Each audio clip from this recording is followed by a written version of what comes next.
Yeah. Right. Hi, everybody. I'm Jane Spooner. I'm Head of Programme for the Conservation of Wall Paintings MA, and I'm going to give you a short presentation to give you some insight into the MA programme. And then Anna is going to take over and talk about the application process.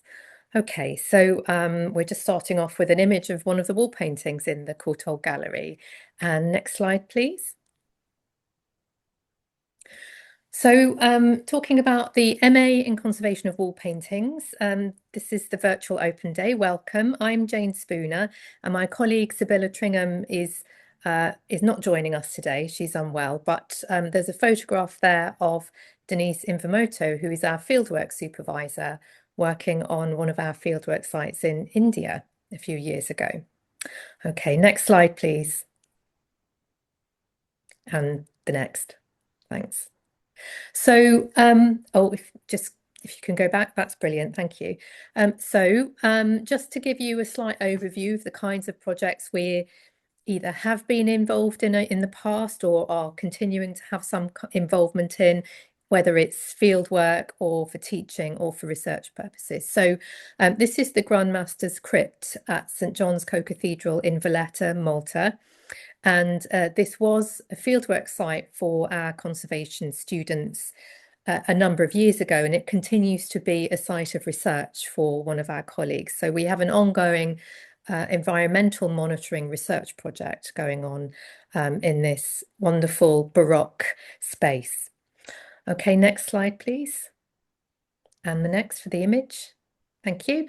And we've had a long-standing project and relationship with the Dunhuang Academy and the Dunhuang Grottos of Decorated Caves, which is a fabulous site in China, which has got wonderful wall paintings and polychrome sculpture. And we worked there for a number of years on condition surveys. And so we have this international focus for our programme. And China has formed part of that traditionally. Next slide, please. And this is in the UK. This is a wonderful early 12th century scheme in West Sussex at St Botolph's Church in Hardham. And we have a very long-standing relationship with this church, having done a survey of its environment and carefully monitoring the complex conservation problems of these wonderful and very rare fresco paintings in the UK. So, and we continue teaching there. Our students in the first year go there and carry out a condition survey in order to learn how to do this really important activity. Okay, next slide, please. And this is Our Lady of Victory in Valletta, Malta again. And these are wonderful oil on stone wall paintings, which form the focus of a long-running fieldwork project for our students, and also form the basis of some dissertation research as well. Next slide, please. And this is one of our current fieldwork sites at the Villa Imperiale in Pesaro, Italy. And these are beautiful 16th century Italian Renaissance frescoes. And there are two of our former students carrying out some condition survey work there. Next slide, please. And finally, just to finish up with, this is one of the rooms at Nagaur Fort in Rajasthan, India. This is an ongoing fieldwork project where you can see that some of those paintings have changed colour, changed appearance, the pigments have altered. And so the wall paintings that we're looking at now have changed somewhat. They're not quite the same as they would have looked in the 18th century when they were painted, but they're still beautiful and still important and significant survivals. And just to say on the nature of wall paintings are a unique medium because they are integral to the building. So when you learn about wall painting conservation, you're also effectively learning about building conservation. The two disciplines are intimately related. And on our programme, you get a real insight into all kinds of aspects of caring for the built heritage, as well as caring for the paintings which are decorating their surfaces. Next slide, please. Okay, and so of course, I've talked a bit about some of the work that we do away from campus, but on campus, we have some wonderful facilities. So we teach our practical work and some seminars at Somerset House, which is this beautiful 18th century palace with a wonderful courtyard with fountains in it. And we have a fully equipped range of laboratories. We have two large laboratory spaces and a mezzanine laboratory with microscopes as well. We share analytical facilities with our easel paintings colleagues, and we have a state-of-the-art analytical laboratory as well, which is supported by two conservation scientists. So we're very well equipped to support laboratory classes, but also seminar classes. Next slide, please. And then at Vernon Square campus near King's Cross, we have seminar classes as well to discuss things like principles and theory of conservation, and also to explore aspects of the profession, such as project management and how do you work as a professional conservator, introducing students to those different aspects. So the technical aspects, theoretical and ethical aspects, and also thinking about professional practice as well. And at the Vernon Square campus, we have a wonderful library full of books on art history, but also on conservation. And we also have a variety of different kinds of services as well. So we'll talk about those a little bit later, but let's move on to the next slide now. So now I'm going to talk in more detail about the actual programme. So let's go on to the course objectives. So there are two of our former students working at the Villa Imperiale site.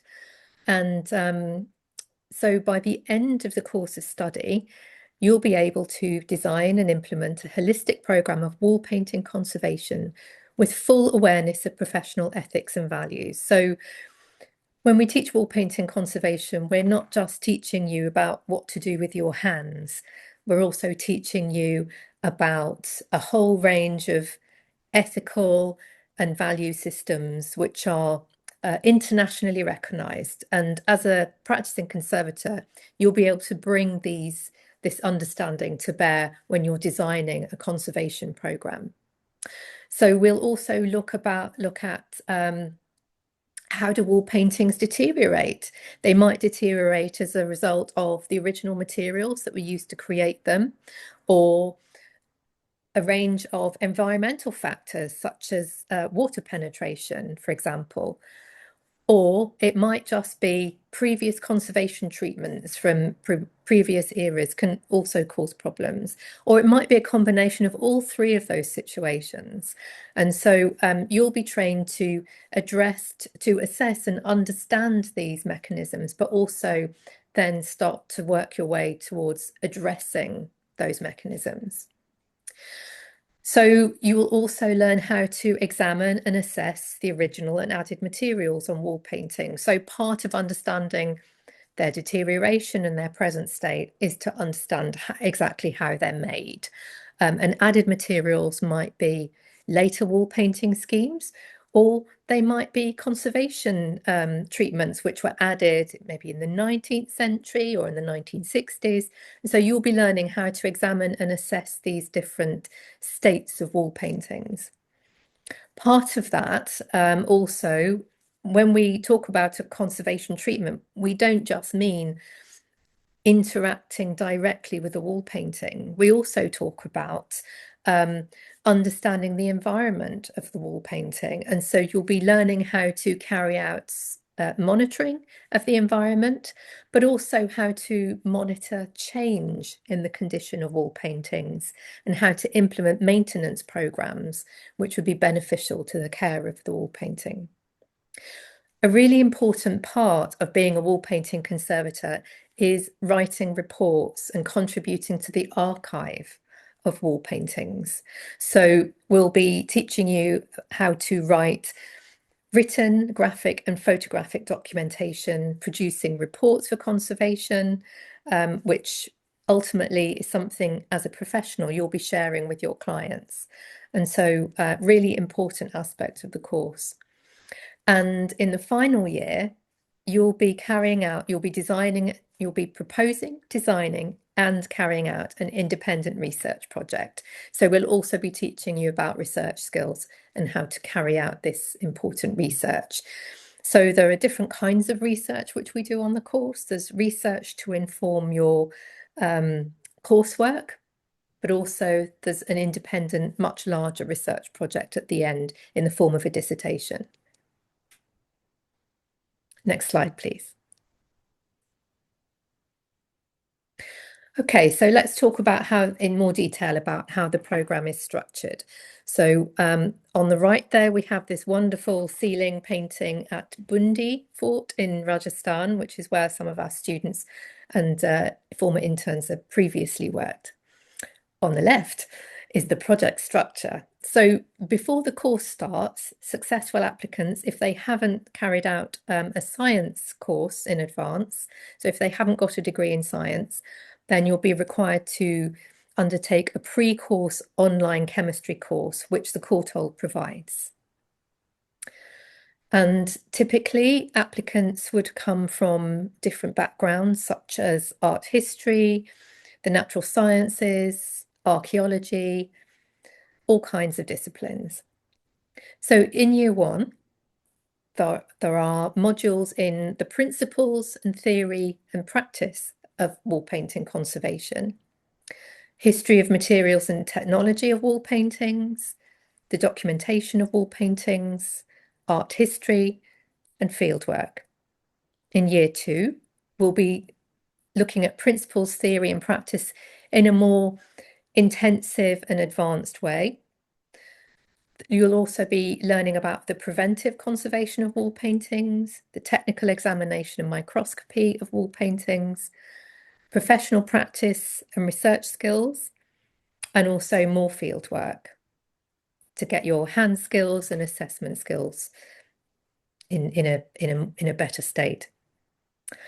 And then in the final year, you'll be carrying out your dissertation research project and more fieldwork. Lots of fieldwork. I'll go into that in more detail.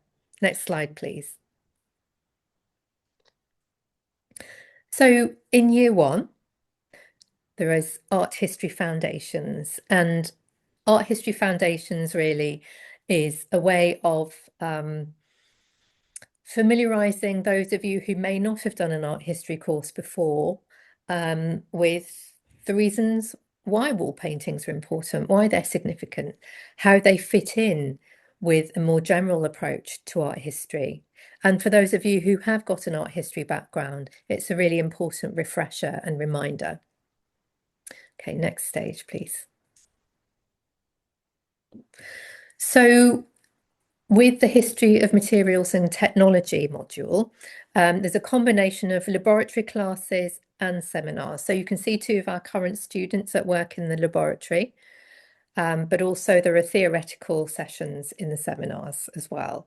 And History of Materials and Technology really covers a global range of close looking at how wall paintings were made in the past and in the present day. So looking at things like pigments, binders, what wall paintings are painted on, what kind of attachments such as gilding or relief work were attached to the surface of the wall paintings. And then in the laboratory, the students will get a chance to make your own wall paintings to give you a more kinesthetic understanding of how wall paintings are made. So if we could go to the next slide, please.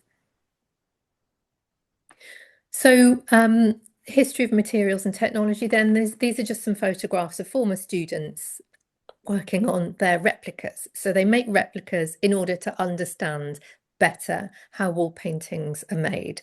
So they make their own plaster support, apply it onto the wall or onto ceramic tiles.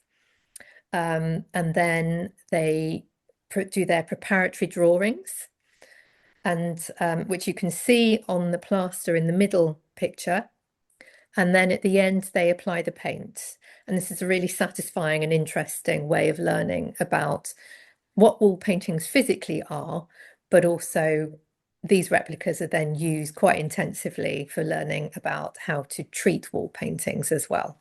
Because before we allow our students to actually touch a real historic wall painting, they get to do lots of practice on their own wall paintings. Okay, next slide, please. So there's the principles, theory and practice module in the first year. And again, that's a combination of laboratory classes and seminars. So if we go to the next slide, please. So you can see some of the former students working on their replicas. And in principles, theory and practice, you have classroom sessions on things like international charters, ethics and values, but also establishing basic principles of understanding conservation treatment. And so we'll look at things like, how do materials perform over time? How easy are they to work with? And then we'll be carrying out some practical work to assess those different aspects of conservation. And so you can see that some of the replicas have been covered in dirt, and they're trying out different approaches to cleaning off the dirt, but also things like flaking paint and how do you deal with paint flakes, for example. So, and the next slide, please. In the documentation module, this is all about how do we map and assess the condition of wall paintings and how do we record that? And combined with that is also developing an understanding and a really good practical understanding of photography, different kinds of photography.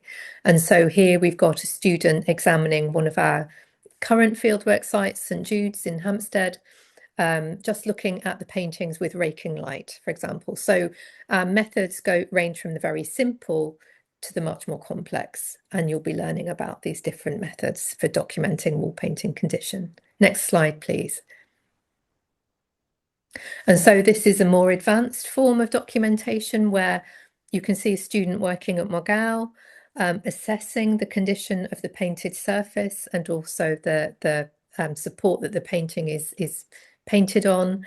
And then you can see on the right-hand side a piece of documentation which documents the condition of paintings at Nagore Fort and the different areas of deterioration. So, for example, the painting detaching from the surface, the flaking of paint, the presence of salts. These are all mapped quite carefully and they form part of the archival record, but they then also help inform the design and implementation of treatment as well, and also long-term monitoring.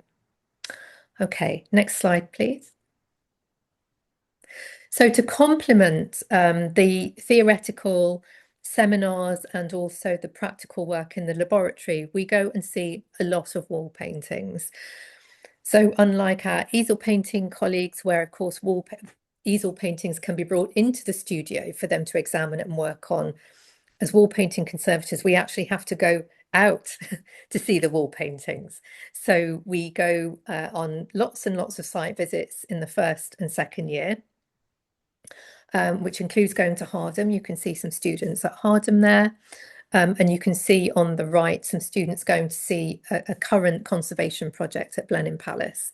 So we go and see wall paintings which are just there for us to go and look at, but we also try and go and see some live conservation projects being carried out by professionals, if any are happening at the right time. So you'll get to see lots of wall paintings from all kinds of different eras. Next slide, please. And then fieldwork. So fieldwork is a really important and quite unique component of the Courtauld Wall Paintings Conservation MA. So every year you get to do a significant piece of fieldwork practice as a team. And so during this talk, I'm going to talk about a range of fieldwork sites. Some reflect the order that we've done them so far. We won't necessarily always do them in this order and go to these same sites, but these are the current sites that we're working on. So this is Longthorpe Tower in Peterborough, which is this wonderful medieval solar tower. And it has a range of secular wall paintings inside. If we can go on to the next slide, please.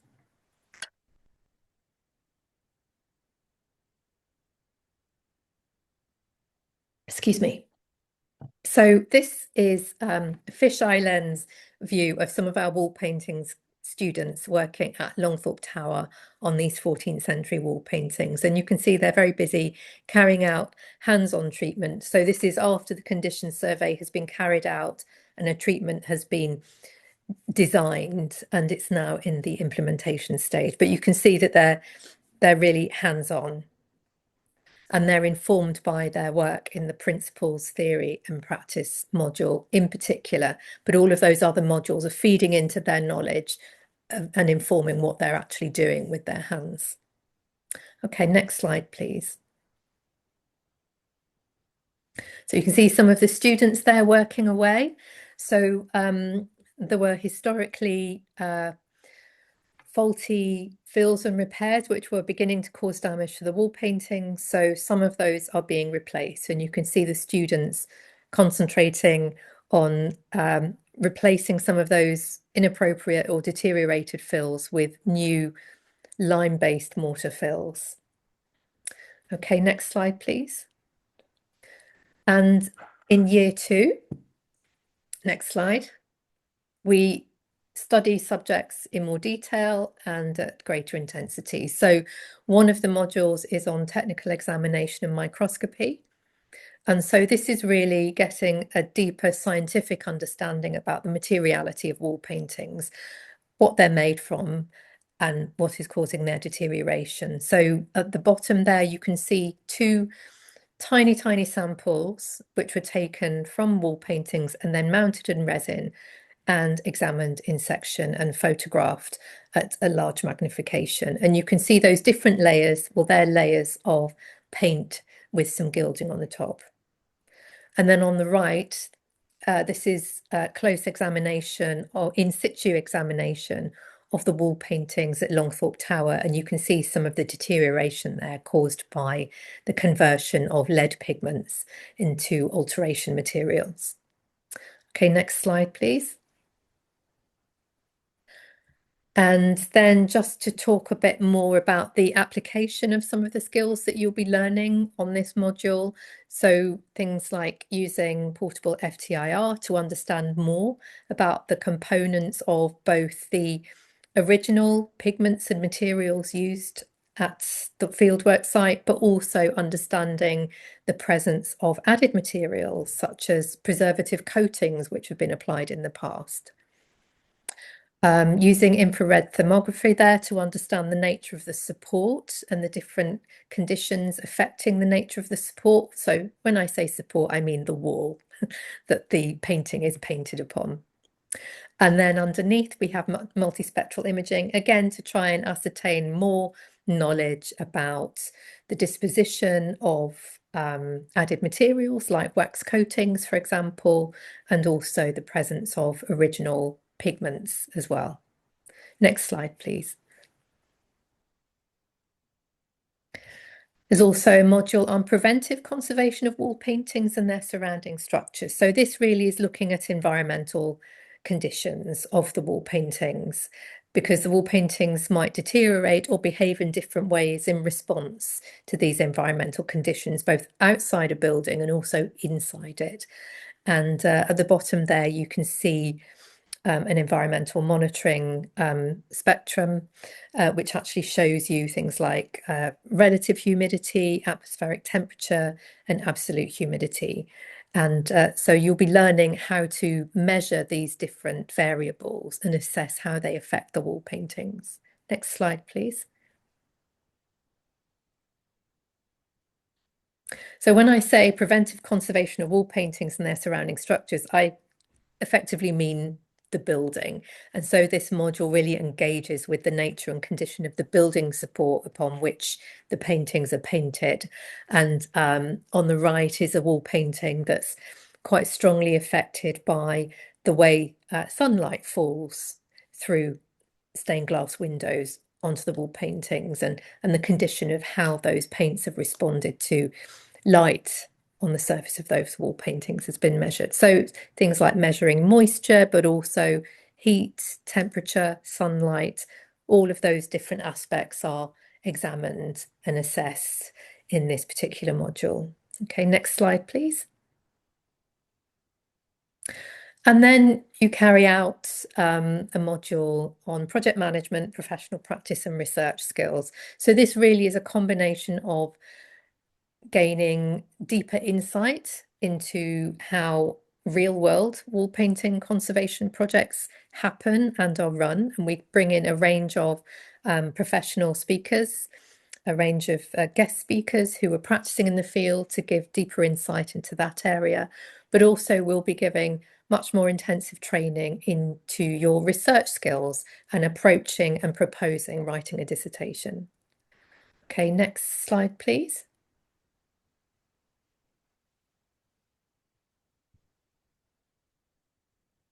And so those research skills, you'll be given some sessions on how to approach choosing a topic, structuring a dissertation, and also writing a dissertation, and also help with identifying a suitable research topic as well.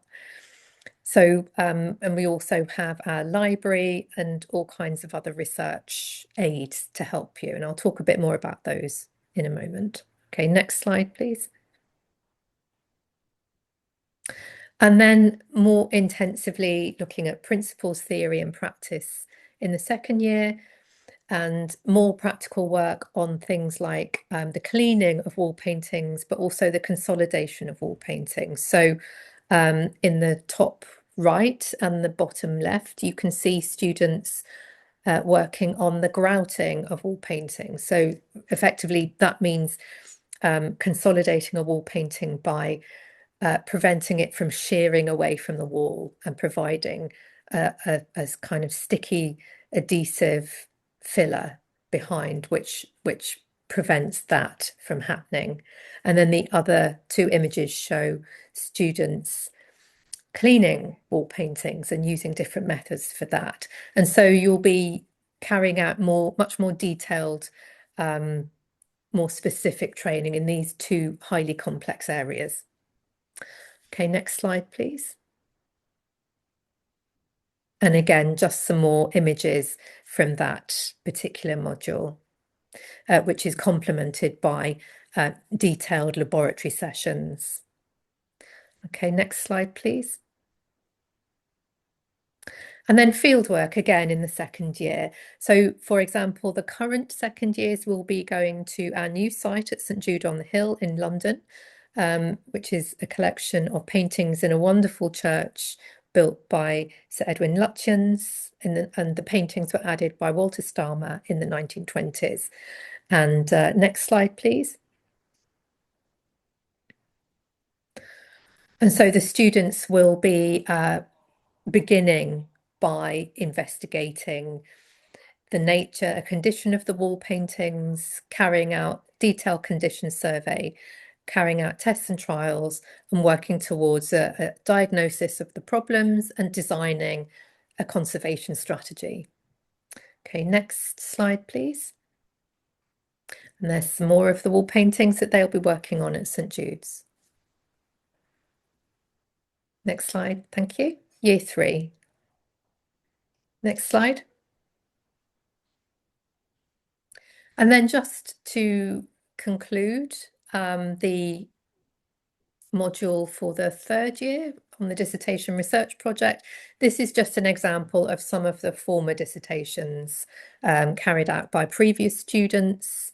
So they're very wide ranging. They can be on any aspect of wall painting conservation. So they can be on conservation methodology, looking at different approaches to conservation, looking at different techniques for assessing condition survey, and assessing deterioration.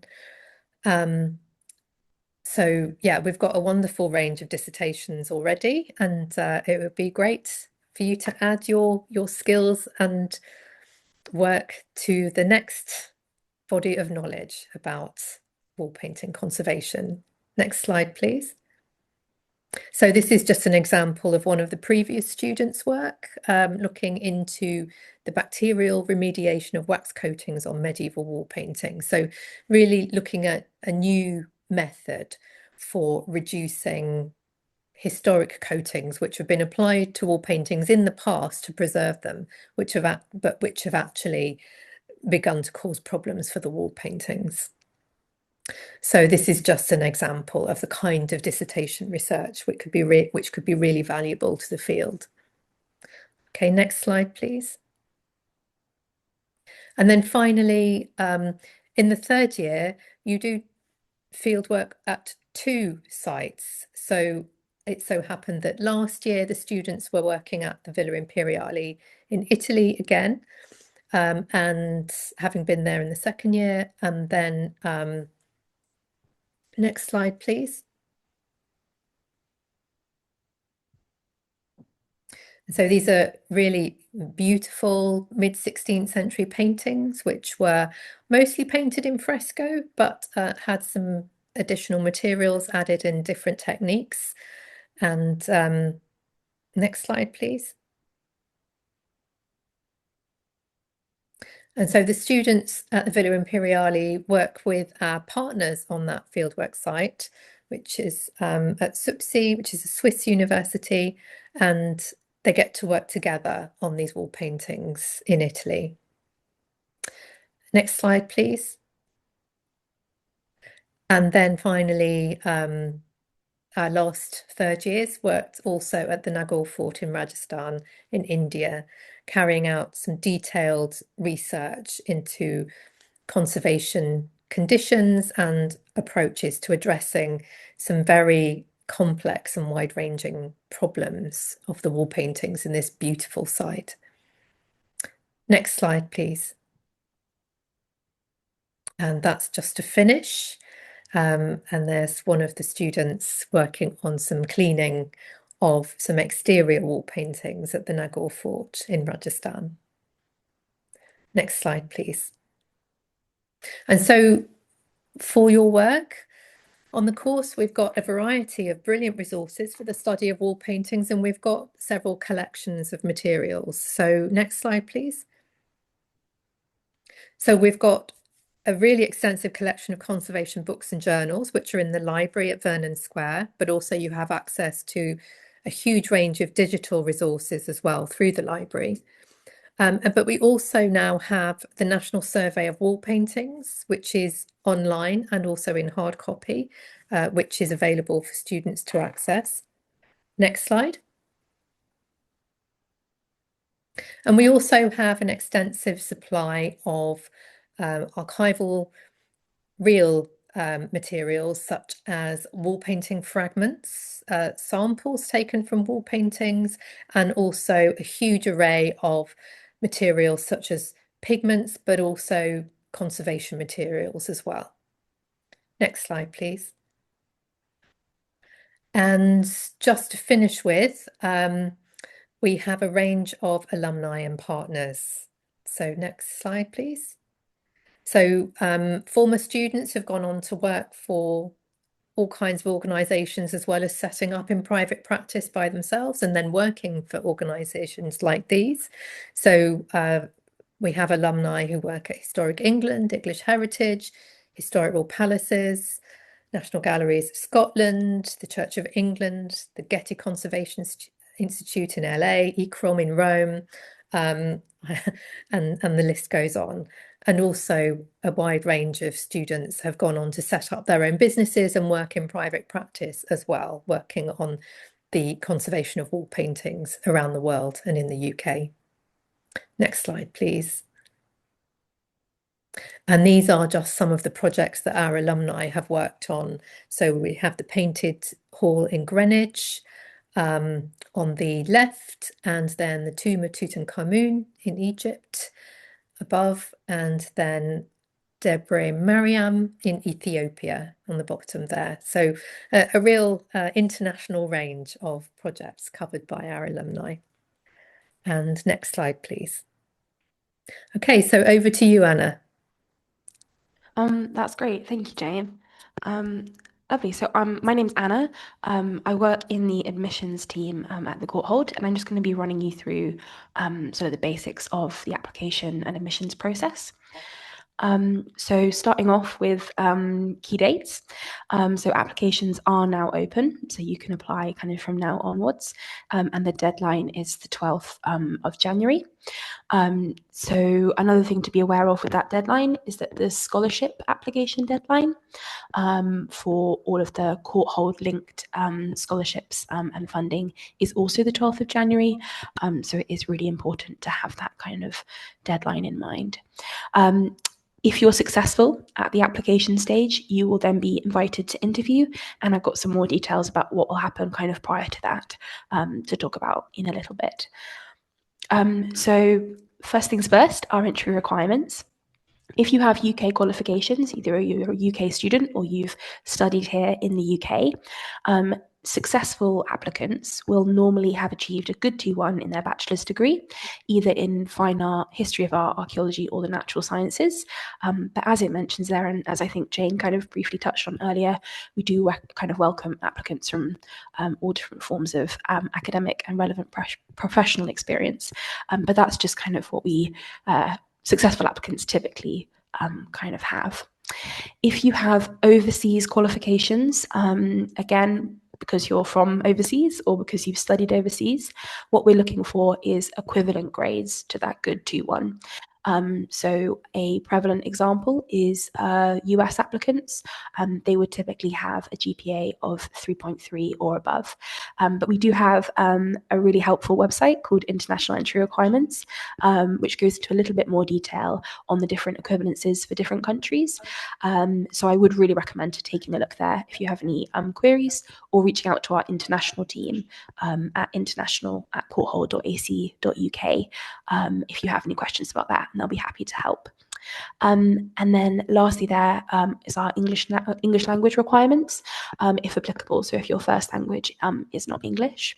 The tests that we accept are IELTS and the Cambridge English test, but we also accept things like a degree from a UK university if you yourself are not from the UK, and there's some more information on the different things that we do accept on our website, English language requirements. But again, just reach out if you have any questions about that. Another thing just to mention, no prior experience in conservation is required, though some understanding of the nature of wall painting conservation is desirable, kind of linking back to that, the kind of subjects sort of thing from earlier. Okay, so now I'm going to go into a bit more detail on the specific documents that we require in your application, starting with the personal statement. So you'll need to write a personal statement of up to 600 words, which will allow you to detail why you'd like to study with us, specifically at the Courtauld, any relevant experience you have, kind of studies, projects, dissertations, and work experience, any relevant interests and key skills that you might have, what you think makes you stand out as a candidate in particular, and then also your kind of career aspirations. As it says on the slide there, it's not prescriptive, but it should give you kind of a strong starting point to build a more kind of specific personal statement for you. Okay, and then you will need to submit a written work sample or samples. The word limit for wall paintings is 3,000 to 5,000 words. Preferably, this would be a chapter from your BA dissertation, if you've already written it, and where possible on an art, historical subject. But if you've not completed your BA dissertation yet, or maybe it's been a little while since you've done that, you can submit an essay of suitable length, or even 2 essays that combined don't exceed the word limit. But we would ask you to provide some context when you do. Just let us know kind of what it is exactly that you've submitted. Sorry about that. To us, just so that our reviewers kind of have some context on what they're looking for. Okay. Moving on to academic transcripts. So we do need your official transcripts for all of your study, all your previous study, and interim transcripts for any current qualifications that you're completing. And we would just ask you to make sure that all documents, all transcripts have that final overall grade on it, because that's just a really key piece of information that we're looking for. We require electronic copies. So that can be either from your university, or if you've only got physical copies, then you can scan that, or even just take a picture and send that in to us. If you, as I mentioned, you can submit an interim transcript if you haven't completed it yet to your degree, but that is on the understanding that if you were to receive an offer, you would need to submit your full official transcript once you had it. If none of those documents are in English, then you will need to provide a certified English translation for all documents that are in a different language. So it's just something to be aware of now, because that can take a little while to come through. Okay, moving on to references. So we are ideally looking for two academic references, and ideally one would be from your BA dissertation supervisor, if possible. We appreciate that's not always possible. So if you really aren't able to provide academic references, then you can provide a professional reference instead, though they are going to be expected to provide an assessment of your intellectual abilities and potential to learn. I would also say for a kind of a program like conservation of wall paintings, if you have relevant professional experience in the area, in conservation or something similar, you might think that your application would be made stronger by, say, one academic reference and one professional reference. So that's really up to you to think about. But the key thing is that we're looking for an assessment of your intellectual abilities and potential to learn. So it's just how you think you can best represent that. We do just want to flag that when you submit your application, the reference request goes out to your referees directly. So we do ask you to reach out to your referees in kind of prior to submitting your application, preferably 4 to 6 weeks in advance, to kind of give them a heads up that you're going to be requesting it, so they have adequate time to prepare. And that's just kind of for their best interest and yours. Okay, moving on to other requirements in terms of the documents in the initial application. We do need your passport or passports if you have more than one, and that's regardless of if you're a UK or an international student. We do just need all of them. And then your CV, which kind of can include, that's a useful way of communicating to us even more information, especially if you haven't been able to include it in your personal statement. But we do ask you to include any dates and locations for any kind of employment or study that you've done, just for clarity. And then if you have a previous UK visa, say you've kind of studied your BA in the UK, for example, we do ask for a scan of that as well. We have a very helpful website called Postgraduate Application Guidance and FAQs, which goes into a lot more detail on all the different documents that you need to provide. So I'd really recommend having a look there.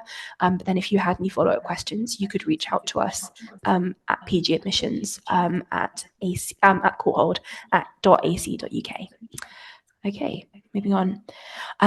So then this comes down to the specifics of the post-application interview portfolio and the tests that you'll be asked to do. So as I mentioned earlier, if you're successful at the application stage, you would be invited to interview. But prior to that, you would need to complete some tests. So the ones that are relevant for wall paintings, is you would need to complete a practical test assessing the manual dexterity and an online test to assess your colour matching skills. You would also need to complete an online colour blindness test, since it is a requirement that all of our students for this programme have normal colour vision. And then you would need to complete a brief written test requiring your commentary on a variety of wall paintings. And so that's all prior to the interview, and then you would be invited to interview. And then if you were successful in securing an offer, as Jane mentioned earlier, if you have not already completed a degree in science, then you would need to complete and pass an online science course in the summer prior to beginning the MA, but that would all be provided by the Courtauld, and we would provide you all the details on how to do that. Okay, moving on to scholarships and funding. So as I mentioned before, the deadline for applying for any Courtauld linked funding is the same as the application deadline, so the 12th of January. The kind of funding opportunities that are sort of relevant for this particular program would be our Courtauld New Voices MA scholarship, which is a widening participation scholarship of up to six scholarships of £15,500.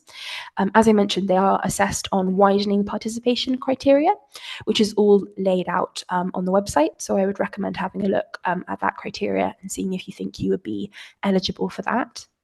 The next kind of group of scholarships is the Courtauld Postgraduate Studies scholarships. That's a variety of different scholarships that are kind of specific for a various kind of range of different criteria. So it might be a particular subject or a particular program, or even a particular nationality for the successful awardee. So again, just have a quick look on our website and look at all of the criteria to see if you're eligible for any of those. And then, even more specific to conservation, we have some conservation specific scholarships. So some of those are specific to conservation of wall paintings. Some of them are for both wall paintings and conservation of easel paintings. So again, just have a quick look on our website to see what you think you might be eligible for there. And you can also find the funding application link on the website. The one for the New Voices and Postgraduate Study scholarships is currently live. The one for the conservation programs is not live quite yet, but it should be imminently, so do keep an eye out there. And then we just wanted to mention the US loans program, which might be relevant to any American applicants, and the alumni loyalty scheme. So if you've studied with a degree with us before, you should be eligible for the 10% loyalty scheme, which would be applied automatically, but it's a good thing to be aware about. As it says there, please do take a look on our website, Postgraduate Funding and Scholarships, as that will provide you a lot more information on all the different funding opportunities. However, we do just really want to highlight, especially kind of nowadays, and ask people to kind of keep in mind that funding for postgraduate study can be quite limited. Even if you kind of are successful in securing one of these scholarships, it may not potentially necessarily cover all of the fees associated with the program. So we do really just encourage students to look as broadly as possible, because you will kind of need to tap into a variety of funding sources to sort of cover all costs of studying. So it's really something to be aware of and just kind of manage expectations at this stage. Not to discourage you from applying for the funding, but it's just to be aware of that. And then kind of the last big thing for me is kind of just let you know about accommodation. So applications for our accommodations are live in February. The halls that we have are Duchy House, the Intercollegiate Halls of Residence, which is a University of London hall, and then Canada Water and Angel Lane. Please do be aware that each of those have different contract lengths. So some will be 9-month contracts, some will be 12-month contracts. So do just have a look on the website to see what's appropriate for you and your needs. And then you can contact our accommodation team at that email there, the hall applications 2627 at courtauld.ac.uk for any queries about that or about the application process. But yeah, that's everything from me. So I might just hand back over to Jane for the questions and answer session, but I'm here to kind of answer any questions that might be relevant to the application process. Thanks. Thank you very much, Anna. So I'm going to look in the quick Q&A. At the moment, I can't see any questions. Let me look in the chat. No, I can't see any in the chat either. So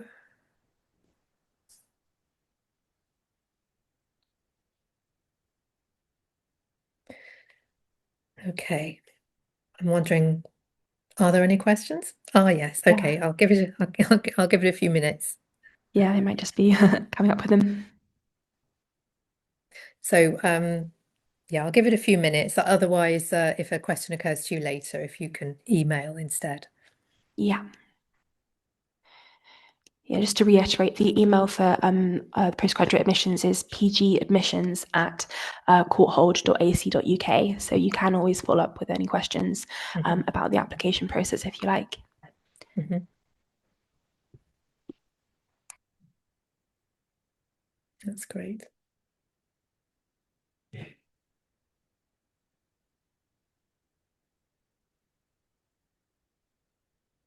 Maybe we've covered everyone's questions in the presentations, Anna. Okay, Hopefully. okay. So I think if there are no questions, then we can wrap up now. Okay. Yeah, that's great. Yeah. I'm sure, Yeah. might come to you later, but as you say, do reach Yeah, out otherwise. absolutely. If there are any questions, then do feel free to reach out to the email address that Anna provided, and we'll see what we can do and get back to you. Okay. Well, thank Yeah. you very much for watching, and Yeah. I think we'll end the presentation now. Yeah. Have a lovely rest of your day.